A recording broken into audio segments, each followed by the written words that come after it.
Bulan September 2020, Poco menghadirkan kembali produknya di Indonesia, yaitu Poco X3 NFC. Ya, nama NFC ini tentu menunjukkan bahwa smartphone ini dilengkapi dengan fitur NFC, sebuah fitur yang sangat bermanfaat untuk para pengguna di Indonesia.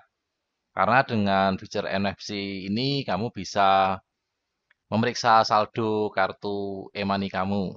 Bahkan dengan aplikasi bank tertentu, kamu juga bisa melakukan top up terhadap kartu e-money tersebut. Ya mungkin Poco X3 NFC dianggap masih kurang memuaskan, terutama bagi para gamers ya, karena salah satu target pasar Poco ini adalah mereka yang suka bermain game. Lalu sekitar bulan Maret atau April 2021 yang lalu, Poco kembali merilis varian baru dari seri X3, kali ini diberi label X3 Pro. Varian baru ini boleh dibilang ya samalah dengan Poco X3 NFC, tetapi dengan sedikit peningkatan di beberapa sektor. Nah, kali ini Om berkesempatan untuk membahas Poco X3 Pro. Om akan cerita bagaimana kesan Om menggunakan smartphone yang merupakan kembaran Poco X3 NFC ini. Ya, dari sisi bodinya, boleh dibilang tidak ada perbedaan bermakna antara Poco X3 NFC dengan Poco X3 Pro. Bagi pinang dibelah dua ya, kembar sama persis, nyaris tak ada beda. Hanya mungkin perbedaan minor saja ya, paling warna, motif gitu ya. Nah, tampilannya ya cukup cantik.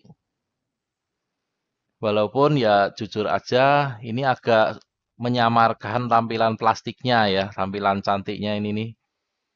Dan di bagian sini terasa ada yang kosong ketika diketuk.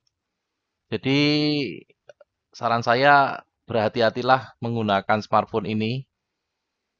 Kalau jatuh mungkin kuat, saya pikir kuat ya. Tapi kalau sampai apa ini terkena apa benturan yang agak keras di sini di bagian yang kosong ini kok saya agak khawatir gitu ya.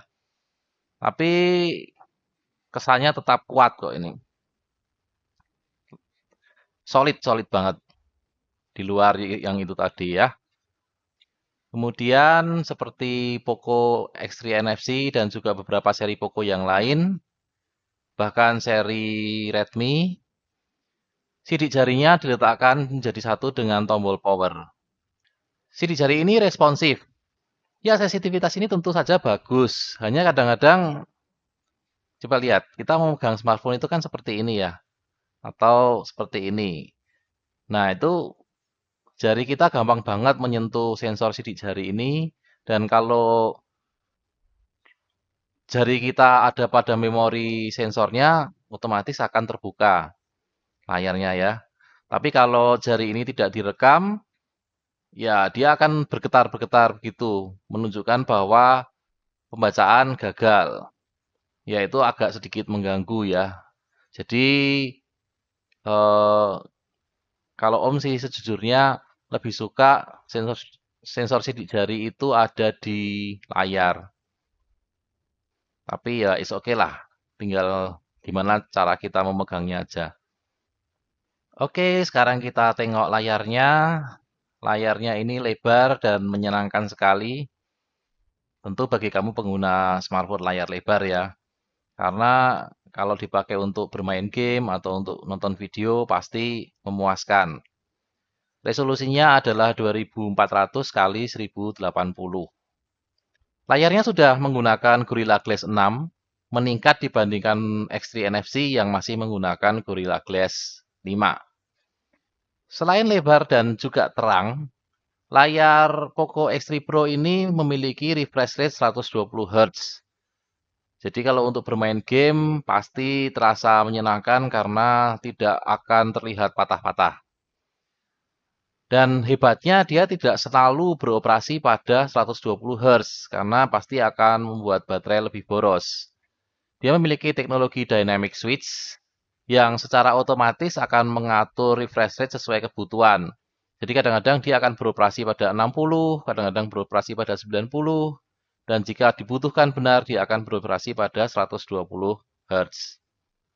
Selain sudah dilindungi dengan Gorilla Glass 6, layarnya juga sudah dilengkapi dengan anti gores. Lapisan plastik ya, kelihatan sekali ada lapisannya. Jadi jauh lebih aman lagi.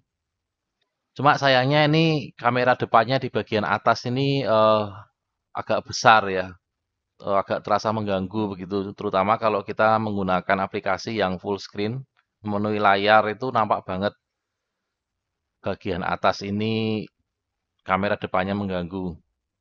Ya mudah-mudahan pada produk berikutnya Poco bisa memperkecil ukuran lensa kamera depannya atau menggunakan model berbeda ya, supaya tidak terlalu terasa mengganggu. Oke, tadi Om sempat menyinggung bahwa salah satu target pasar Poco X3 Pro ini adalah para gamers. Nah, karena target pasarnya para gamers, maka dia memiliki audio yang stereo. Supaya kalau bermain game itu benar-benar terasa ya. Datangnya lawan itu dari kanan atau dari kiri begitu, kalau stereo kan terasa ya.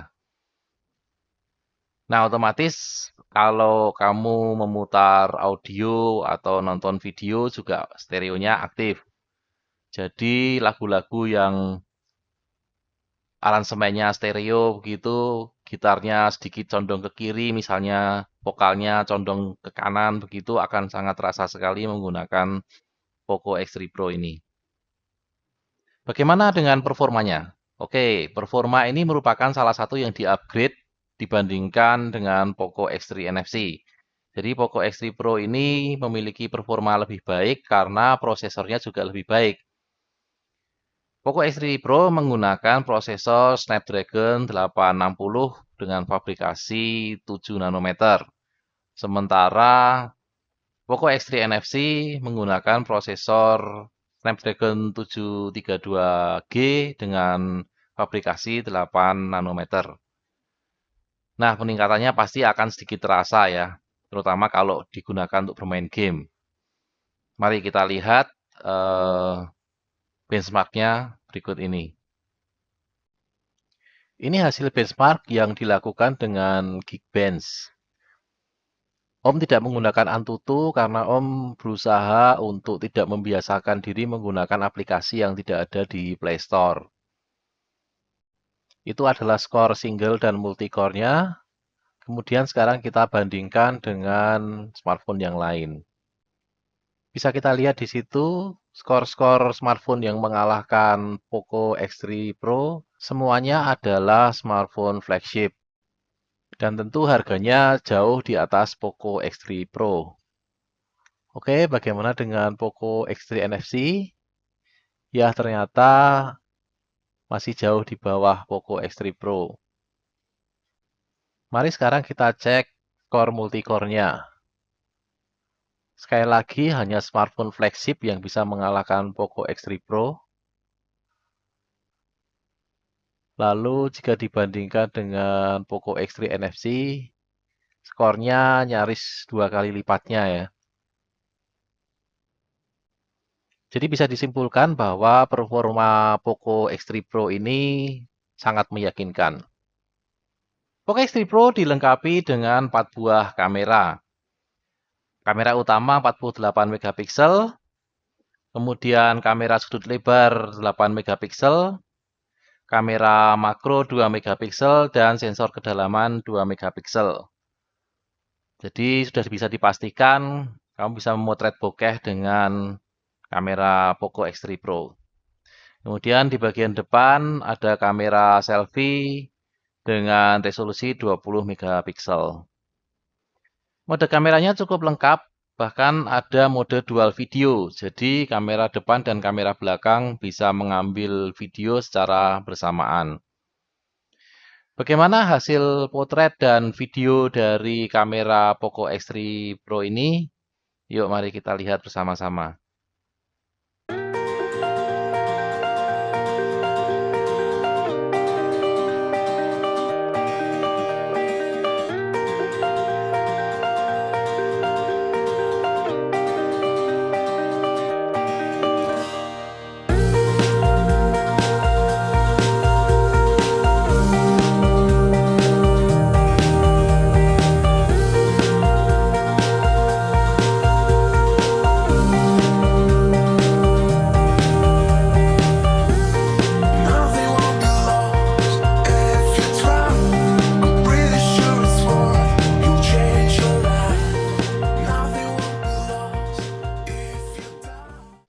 Poco X3 Pro ini dilengkapi dengan baterai sebesar 5160 mAh. Jadi bisa dipastikan untuk penggunaan normal ya. Misalnya hanya untuk sosial media, untuk browsing, untuk nonton video YouTube gitu, pasti seharian akan tahan. Bisa dipastikan.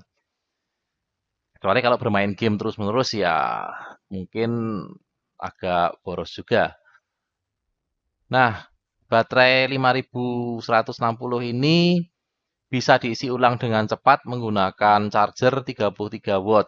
Jadi chargernya betul-betul fast charging, bukan cuman fast charging ready aja, tetapi benar-benar chargernya juga fast charging. Dari 0% saat baterainya benar-benar Om habiskan, lalu Om coba untuk isi ulang dengan chargernya, dibutuhkan waktu 1,5 jam untuk mencapai penuh. Jadi tidak terlalu lama lah. Oke, sekarang hal yang ditunggu-tunggu yaitu harganya. Poco X3 Pro ini memiliki dua varian, yaitu varian RAM 6 GB dan storage 128, kemudian varian 8 GB dan storage 256. Oke, varian 6128 memiliki harga 3.499.000. Sementara varian 8256 memiliki harga 3.999.000. Ya, ini harga yang betul-betul bikin pusing kompetitornya karena dengan spesifikasi yang sangat bagus ya, Poco X3 Pro ini, tapi harganya sangat-sangat terjangkau. Jadi kalau kamu memiliki dana yang relatif agak pas-pasan tetapi membutuhkan smartphone yang performanya kencang, audionya keren gitu, stereo, ya body bisa diabaikan lah ya. Bodinya yang agak plastik ini. Is oke lah, masih bagus lah bodinya ya. Nah ini Poco X3 Pro ini jadi pilihan yang sangat-sangat sedap sekali.